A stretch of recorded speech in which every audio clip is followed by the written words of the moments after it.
ვიდრე ანკარაში ერდოღანი ზელენსკი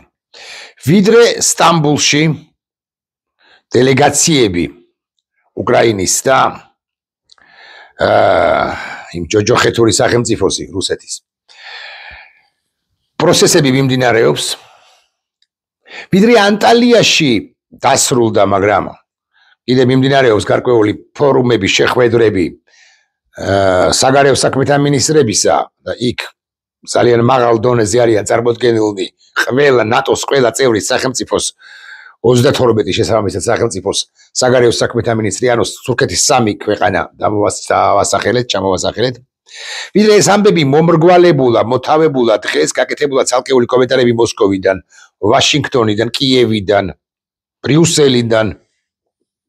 ანკარიდან მანამდე მოდი ჩვენ ამბებსაც მივაქციოთ ყურადღება დღეს გაიმართა სინდისის პატიმრების სასამართლოს მორიგის ხდობა და არაჩვეულებრივი სიტყვა ჰქონდა სინდისის პატიმარ ანდრო ჭიჭილაძეს სხვებსაც მაგრამ აი ანდრო ჭიჭილაძეს კიდე გამორჩეულთა შორის გამორჩეული მან თქვა ამგვარი რამე რომ აბსოლუტურად უდანაშაულო ადამიანებს ხედავთ თქვენ აქო აი გულისხმობს მასთან ერთად დაპატიმრებულებს საკუთარ თავსაც ცხადია ერთადერთი მიზეზით კეთდება ეს არის პოლიტტექნოლოგიური ხრიკი ეს ადამიანები მოხავთ ანუ ვიღაც ტიპები ცრუმოწმეები ალაპარაკებენ რომ დაზიანდნენ და ალბათ დაზიანდნენ კიდეც მე ვერ გეტყვითო და თუ დაზიანდნენ ეს არც არავის არ უხარიაო სამთავრობო მედიები ამას იყენებენ და კადრს მიუშვებენ ანუ მიუშვებენ კამერას ამ დაპატიმრებულ სინდისის პატიმრებზე და წარმოაჩენენ ისე რომ თითქოს ეს ბიჭები არიან დამნაშავენი სხვათა დაზიანებაში ტროლ არა ბოტ ტელევიზიები სამთავრობო არხები აი ამგვარ არარსებულ რეალობას ქმნიან ამგვარ აღქმებს აღვივებენ რომ რატომ ოდესმე იქნება როცა გამოვლენ ეს ბიჭები და გამოვლენ რა თქმა უნდა საზოგადოების ერთმა გაუცნობიერებელმა ადამიანებმა ნაწილმა ხო საზოგადოების ნაწილმა გაიშვიროს მათკენ ხელი და თქვას რომ აი ეს ის არ არის ეს ის ანდრო ჭიჭინაძე რომელიც ძალადობდა ეს ის კიკნაძე არ არის რომელიც ძალადობდა ეს ის ცეცხლაძე არ არის რომელიც ძალადობდა და ასე შემდეგ და ასე შემდეგ სინდისის პატიმრები უკლებლივ ყველანი უნდა განთავისუფლდნენ უპირობოდ და რაოდენობა მათი იზრდება 50 დაპატიმრებული ახალგაზრდა ანდრო ჭიჭინაძე და ხსენებული პირები და უკლებლივ ყველანი და ყველას პატივისცემა ჩემი რასაკვირველია მზია ამაღლობელი და რასაკვირველია ახლა უკვე ირაკლი ოქრუაშვილიც და ხვალზე ხსვებიც იქნებიან პატიმრები მეორე ამბავი კიდევ უფრო საინტერესო ან არანაკლებ საინტერესოა საქართველოს მთავრობა ამ ვითომ მედასავლეთე დავითაშვილის რო გეიმედებოდა კაცს და რომელსაც არც სითამამე იყო და არც თვალსაწიერი რომ კვეთრი ნაბიჯები გადაედგა ბანდის წინააღმდეგ და შესაბამისად ბანდის წევრია თვითონაც მართალია არიერგარდში მაგრამ მაინც და სმენს პირს ამ თავარ ბანდიტებს მოკლედ ლევან დავითაშვილი ლონდონშია წაიყოლათ ბიზნესმენები მათ შორის მსხვილი ბანკების წარმომადგენლები და საქართველოს საინვესტიციო გარემოზე უკაცრავად რუსულისთვის ვიზიტელი მსჯელობს რომელ საინვესტიციო გარემოზე სადაც სინდისის პატიმრები არიან რომელი ქვეყნის საინვესტიციო გარემოზე მსჯელობს ლევან დავითაშვილი იმ ქვეყნისა რომელიც რუსეთისაკენ თავქვე პირდამხობილი მიეშურება არანაირი საინვესტიციო გარემო ჩვენში რეალურად და ობიექტურად არ არსებობს და აქაც ტყუილ ციფრებზე რიცხვებზე ილუზიაზე დაფუძნებული არგუმენტებით არარსებული რეალობის წარმოჩენით ცდილობს დავითაშვილი და კერძო კომპანიების წარმომადგენლები საუბარს იმაზე რომ აი საქართველო უკაცრავად ისევ და ისევ ამ რუსული სიტყვისთვის ვიზიტელი არის მომხიბვლელი სივრცე დასავლური ინვესტიციებისათვის ეს ყველაფერი ორივე ამბავი ჩავტოვოთ ახლა იმ ამბავს, ანკარის ამბავს, სტამბოლის ამბავს მიუბრუნდეთ გვიან ჩვენი დროით საღამოს 10-თვის 11:30-ისთვის ჩავწერ მორიგ ბლოგს. ეს მესამე ბლოგია დღეს. ახლა ვისაუბროთ ერთ ძალიან საყურადღებო საკითხზე. ბიზინა ივანიშვილს ჰყავს რასაკვირველია რჩევლები რუსეთიდან, რომლებიც აქ არიან. ბიზინა ივანიშვილმა გააკეთა ისე, რომ უკლებლივ ყველა უმნიშვნელოვანეს სტრუქტურაში, საგარეოში, თავდაცვაში, შინაგან საქმეთა სამინისტროში, სუსში და ასე შემდეგ არიან შეღწეულნი არიან რუსეთის FSB გრუს თანამშრომლები, ანუ KGB შესულია და ისინი გადაწყვეტილებსაც იღებენ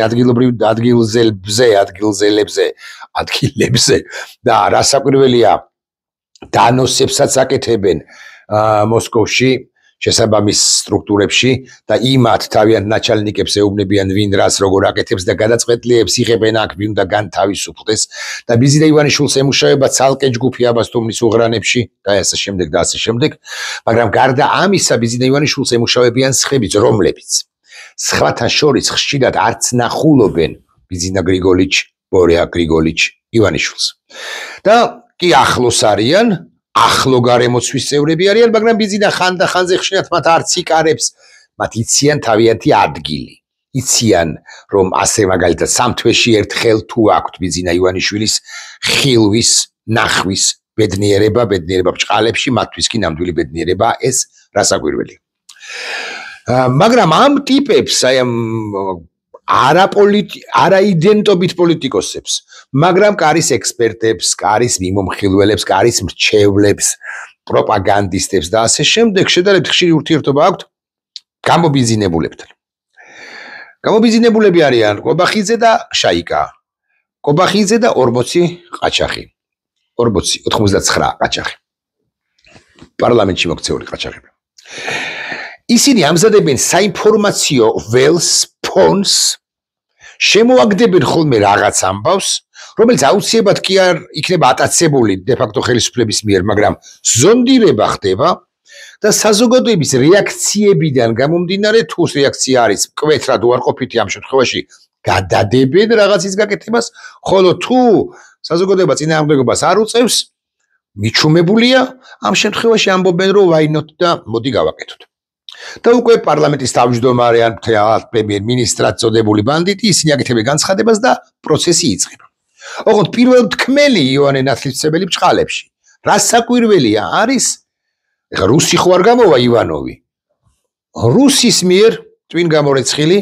ვინმე ექსპერტი. ან მიმომხილველი, ან პროპაგანდისტი და ასე შემდეგ. საბოლოო ჯამში სამივე ერთი ჯანდაბა. აი ახლა ამოტყვრა ერთი ვითომ ფილოსოფოსი კაცი. ვითომ, ანუ სინდისთან ნამუსთანაც წყრალად ყოფი, ფილოსოფიურ მოსაზრებებთანაც წყრალად ყოფი, თუ ნამდვილ ფილოსოფიაზე ვიმსჯელებთ, ნამდვილად ვიმსჯელებთ ფილოსოფიაზე და კაცი, რომელიც ახლა სხვათა დავალებით, რუსების დავალებით და საქართველოს ხელისუფლებად წოდებული ბანდასთან შეთანხმებით ზონდირებას აკეთებს ერთი თემისა. იცით თქვენ რომ ესენი გადაკიდებულნი არიან აი მომოცებულ ეტაპზე ბალტიის სახელმწიფოებზე და ბალტიის სახელმწიფოების ელჩებზე, აგრეთვე გერმანიის ელჩზე. ამერიკის შეერთებული შტატების ელჩზეც განა არა, ბრიტანეთის ელჩზეც განა არა, სხვებზეც ევროკავშირის ელჩზე განა არა, მაგრამ აი გერმანიის ელჩი რატომღაც ამოიჩემეს და ესე ხრეტენ ვერბალურად ამათი დახრეტილი არ გაიშვა საბოლოო ჯამში. ამის გამო გერმანიის საგარეო საქმეთა სამინისტროებაც გააკეთა ხალხთა განცხადება. ესე შემოუთვალა, თქვენ ვალაოთ ხო არა ხართო. ეს კაცი რასაც ამბობსო, ელჩი, უკლებლივ ყველაფერი არის ჩვენთან შეთანხმებული, ჩვენი პოლიტიკააა ესო. და საქართველოს უნდა ამოუბრუნდეს დემოკრატიულ რელსებს და ასე შემდეგ ეს შაბლონური ხანდახან შესაძლოა მომაბეზრებელიც, იმიტომ რომ ამათთან ხო არაფერი არ ჭრის და ეს ხომ გლის თავზე სახარების კითხვა. ისი თქვა გერმანიის მთავრობის წარმომადგენელთა კომენტარში და კომენტარებში. მაგრამ ამათ ამოჩემებული ყავთ ეს გერმანიის ელჩი. ხა მე გერმანიის ელჩზე კი არ კონცენტრირდები მაინც და მაინც, არა. უბრალოდ თვალსაჩინოებისთვის გეუბნებით, ისევე როგორც ევროკავშირის ელჩი, გერმანიაში, ამერიკის ელჩი და ასე შემდეგ. ხო და ამ ზაზა შათირიშვილმა იფიქრა უფრო სწორად მოსკოვიდან უკარდახეს მერე გადაათანხმა კობახიძე პაპუაშვილ დინარაძე და სხვებთან და მოიგონა ვითომ მისი აზრი იყოს შემოგთავაზა ამგვარი აზრი კერძოდ დასრულდა არა უნდა წავიკითხო ესე არ შეიძლება სად არის ზაზა სათხარ ოპა მიპოვეთ დასრულდათი არ იწყებს დასრულდა საერთოდ არ ხმარობს ამ სიტყვას და იწყებს ასე რომ თვითონ ფიქრობს თურმე ფიქრობ რომ საქართველოს ხელისუფლება უნდა გასცდეს რიტორიკის ფარგლებს და ქმედითი ნაბიჯები გადადგას საქართველოში აკრედიტირებული დიპლომატიური კორპუსის რევოლუციური და ანტიკართული ქმედებების ასალაგმად რადგან შენ გაგიხმა ეგენა არანაირი სიტყვა მოიგონე ასალაგმად რადგან წარმოუდგენელია ამ ქვეყანა მუდმივ ყევებსა და ჭანჭღარში იცხოვროს ანუ შათირიშვილი გვთავაზობს რომ უნდა აილაგმონ და ხაზგასმით ვამბობ აკრედიტირებული დიპლომატიური კორპუსის წარმომადგენლები რომლებსაც აქვთ რევოლუციური და ანტიკართული ქმედებები შათირიშვილისეული გააზრებით ბანდის გააზრებით ეხლა ალაგმის როგორ მეთოდს გვთავაზობს ბატონი შათირიშვილი კერძოდ ის ამბობს რომ საქართველოს ხელისუფლებამ უნდა უთხრას ყველა ქვეყნის საელჩოს ყველა ქვეყნის სადაც ვისაც გიხავს ჩვენთან წარმომადგენლობა შეერთებული შტატებიდან დაწყებული არ ვიცი რომელიმე მეორე ხარისხოვანი ქვეყანა არ არსებობს მეთქი გავიმეორებ მაგრამ მომიტევეთ მეორე ხარისხოვანი ქვეყნით დამთავრებული ანუ თავარი სტრატეგიული პარტნიორიდან დაწყებული რაღაცა ჩვენთან ნაკლები შემხებლობა რო აქვს იმ ქვეყნით დამთავრებული რომ შენ უნდა ყავდეს აი მაგალითად შეერთებულ შტატებს მე ხო არ ვიცი რაოდენობა მაგრამ ყავს თქვა 700 თანამშრომელი ან 800 თანამშრომელი კი ყავს მაგრამ ახლა შენ უნდა გაუშვა 480 და 320 უნდა დაიტოვო რადგან შათირიშვილისეული ანუ კობახიძისეული ანუ ივანიშვილისეული ანუ ფსბ-ს გააზრებით უკლებლივ ყველა ვინც გასაშვებია ესე სახელობრივად გახვევიან ჯონ სმითი უნდა გაუშვა ხო ესე იტყვიან მაიკლ სმითიც უნდა მიაყოლო და ასე შემდეგ ხო ისინი არიან სპეცსამსახურების თანამშრომლები ანუ აბსურდულობის განსახიერება წარმოიდგინეთ სპეცსამსახურების თანამშრომლები არიან ისინიო და შესაბამისად ამათმა უნდა დააწესონ თან ამერიკის შეერთებულ შტატებში საელჩოს შეყოლება 320 თუ 450 გერმანიას რამდენი ეყოლება ევროკავშირს რამდენი ეყოლება ბრიტანეთს რამდენი ეყოლება საფრანგეთს რამდენი ეყოლება პოლონეთს ბალტიის სახელმწიფოებს ღმერთმა უცხის უკლებლივ ყველას რასაკვირველია რუსეთის გარდა რომელსაც ჯერ საელჩო არ აქვს ოფიციალურად მაგრამ როცა ექნება მათ კი არავინ შეეხება ეს ბარემ თქვათ რუსებს რომლებიც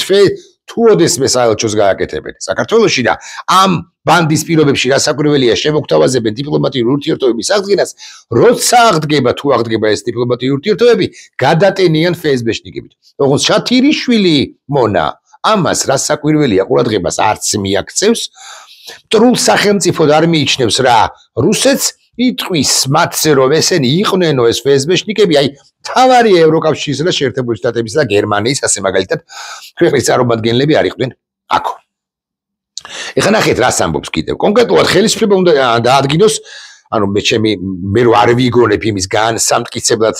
ჩაგიკითხავთ შათირიშვილისეულ სიბრძნეებს ბჭყალებში, ხელისუფლებამ უნდა დაადგინოს კონკრეტული რიცხობრივი კვოტა. არც ერთ ქვეყანაში მაყურებელო ვინც მე ახლა მისმენ არც ერთ არადემოკრატიულ ქვეყანაშიც კი არადემოკრატიული ქვეყნის მმართველობა რიცხობრივ კვოტას არ უწესებს იმ ქვეყანას რომლის საელჩოც არის მის ქვეყანაში მის სამშობლოში მის სახელმწიფოში ხელისუფლებამ უნდა დაადგინოს კონკრეტული რიცხობრივი კვოტა სხვადასხვა ქვეყნის საელჩოებში დასაქმებულ ადამიანებთან დაკავშირებით ეს კვოტა უნდა იყოს ლოგიკის ფარგლებში რამე თუ ყველა კარგად ხვდებით ეს რამე თუ რატო აი ჩემს არ ვიცი ბიზნეს ხშირად ხმაურობს რამე თუ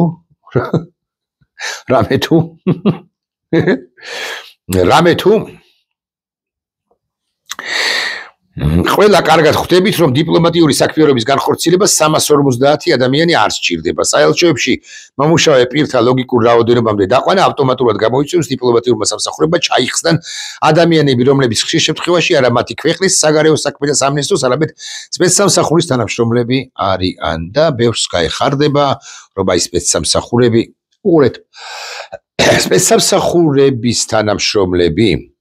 უკლებლივ ყველა სახელმწიფოს ყავს ყველა სახელმწიფოში საქართველოსაც ყავს სპეცსამსახურების თანამშრომლები ასე მაგალითად პოლონეთში მე სხვაშორის ერთ-ერთს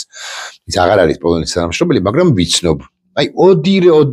ოდერები რო არიან საელჩოებში ჩაბუდებულები სხვადასხვა თანამდებობა რო უჭირავთ შესაძლოა როგორ გონიათ ისინი სპეცსამსახურების თანამშრომლები არ არიან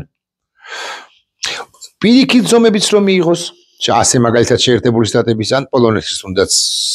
ქვეყანას სახელმწიფომ საგარეო საქმეთა უწყება ამ შემთხვევაში გამოსაბუნძულებელი იქნება ლამის ყველა ელჩის გარდა მეთქი ასე ვიტყვი და ასე შემდეგ ეს ყველაფერი არის ჟურნალი პროლოგი ესენი აპირებენ და მე ეს თქვი 3 თვის წინ და იმიტომ კი არა რომ მე რაღაც განსაკუთრებულ რამეებს ვამბობ არა მე ვიცოდი ეს რომ ესენი აპირებენ შეტევას საელჩოებზე იქ განიხილებოდა ეს ვარიანტი რასაც ეხლა შათილიშვილი გვთავაზობს ოცნებას ვითომ სთავაზობს რეალურად კი შეთანხმებული მესიჯია რასაკვირველია დამტკიცებულია ეს მესიჯი და ეს პოლიტიკა FSB-ში და FSB-ს დამტკიცებული აქვს ლამის პუტინის კაბინეტშიც კი ესენი აპირებდნენ ან ამ გზით წასვლას ან საერთოდ დიპლომატიური მისიების შეწყვეტას ანუ საელჩოების და დიპლომატების გაძევებას საქართველოსთან ბარემ რო ვიცოდეთ გოდიში გადავიღებ საკუთარ თავს ფოტოს და გოდიში ხო გაძევებას იმ ელჩებისა או იმ დიპლომატებისა რომლებიც მათეული წარმოდგენით არიან საქართველოს მიმართ მტრულად განწყობილები ფოტო გადავუღე იმიტომ რომ ჩემი მეუღლე წერდა უმნიშვნელოვანეს მესიჯს ამ ტელეფონში და მე გადავუგდე ფოტო რომ ეხლა მაპატიე მეთქი მაგრამ არცალია იმიტომ რომ გადავუგდე ფოტო რომ ნამდვილად წერა მესიჯს კი მენდობა ცხადია ეს ურთიერთობა მნიშვნელოვანი არის ხო და ეს გზა ქონდათ მათ და ეს გზა აქვთ ქონდათ მათ ეს გზა არც უარ უყრიათ ანუ კლავაც ამბობენ იმას კლავაც განიხილავენ საკითხს რომ აი ჩვენში რო დარჩეს რატომაც არა მივხუროთ რა ტრულად განწყობილი ევროკავშირის მისია საქართველოში მით უფრო რომ ევროკავშირისკენ აღარც მივდივართ ბელარუსში არის ევროკავშირის მისია არ არის